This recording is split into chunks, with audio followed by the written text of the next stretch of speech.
Back again. I'm back again. I'm back again. Yes.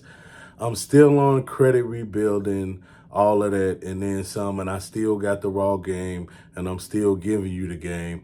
Thank you guys for watching. Continue to hit like, subscribe, share, tell a friend. It really means a lot to me. This information, I know for a fact, is going to be helpful to some. Some are not in the beginning stage anymore, but there are some people out there that need help. They're in the rebuilding stage, and they're also in the repair stage. And I'm here to give you that help. So remember, raw game marketing. I'm not a legal or financial advisor. This information was just strictly based off of my own research and based off of some of my friends' research, which they're very credible. I wouldn't give you anything or tell you anything that I think that wouldn't work or be helpful to you. But today we're going to talk about authorized user. This helps in the rebuilding and the repair stage as well. For many of you don't know what is an AU. AU means authorized user, and that's being added as an authorized user is when somebody adds you to their card and you're able to use the credit card even though you didn't apply with the apply for the card with them at the time. So they're going to add you to their credit card, even though you didn't apply with it for them, and you're going to be able to use that card. Now, usually this card is just meant for family members or budgeting purposes, but I'm going to tell you the reason why they call this the AU hack. It's because all of the history that's on a credit card account is copied and pasted onto your account. So for instance, if I add you to my credit card, the history from my credit card, if I had it for 24 months, with good standards and good payments, is gonna post to your credit score. So whatever that's on my score is gonna go to your score. Now, the authorized user does not have to spend on the account. So they're going to send you a card in the mail. So you don't have to give them the card, and they don't have to make any purchases or spends on that card at all. So, I mean, that's why you really want to, if you do get an authorized user or put an authorized user on your account, you want it to be like a family member, somebody you could trust, not somebody you don't trust.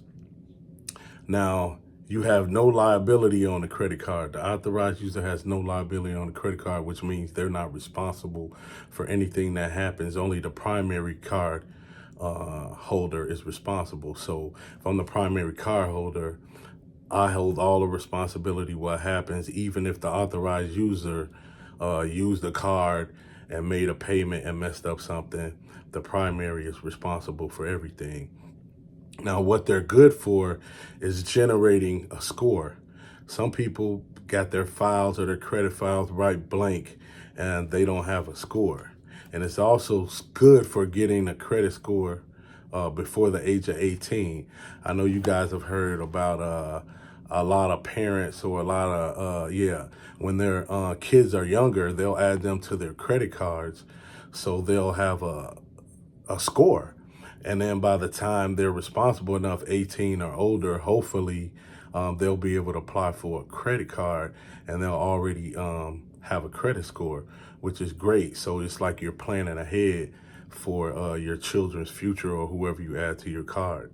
Another good thing is great is data mining with the banks. So whatever card you add the authorized user to, they're going to be in that bank's ecosystem. So more than likely, they'll be able to get a product if you take them off the card, or if they apply for a card with that same bank, they'll be able to get in because it'll show that they have banking with them. So that's a great thing as well. And it also will boost your score. It'll boost your score, and the age on your authorized user credit score is possibly should be like 2+ years. Now, don't get it twisted though. Now, this is not the quick fix thing where you get an authorized user and your credit is just going to be astronomical, especially if your credit isn't good. So, but one of the don'ts and one of the bad things. I wouldn't even say it's bad. One thing you need to know though, being an authorized user, it doesn't help with your business scores. It only somewhat helps with credit applications. So it doesn't help on business scores, but some of the things that you want to keep in mind before you get on somebody's card to be an authorized user is the ideal phase that I would say, make sure that their card is 1 year or older. Make sure that, then make sure that they have a 5K plus spending limit on their card. So you want to make sure you're getting a good trade line. They call them trade lines as well, or a good authorized user line as well. You want them to have top tier. You want to get on the top one, sorry, not top tier, but a top one bank card, such as Chase, Bank of America, Citibank, Wells Fargo. Those are tier one banks, top of the line banks. You want the utilization to be under 10%, I would say. Definitely under 10%, and no late payment histories. So that's something you definitely want to keep in mind before you just jump on anybody's card and be a authorized user. But the good thing about it is if the primary user ever messes up or misses a late payment or is delinquent, all you have to do is call and ask to be removed from the card, and they'll do that for you. Now you should have at least 5 to 10 credit checks plus credit builders before you even worry about an AU. So don't just be added to an AU just to be doing it or think you could get credit just being an authorized user on somebody's account. You can't put clean water on dirty grass.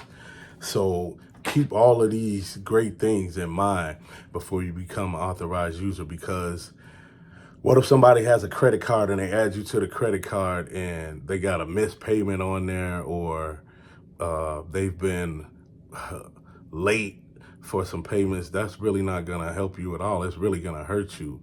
It's going to hurt you big time. Or if you're on there, and watch out too, if you're paying people, once that authorized user or that credit card statement or profile hits your account, make sure you check it and make sure the utilization is low. Make sure there's no missed payments, and just make sure that file is just clean before you give anybody your money, because there's a lot of people out here getting scammed.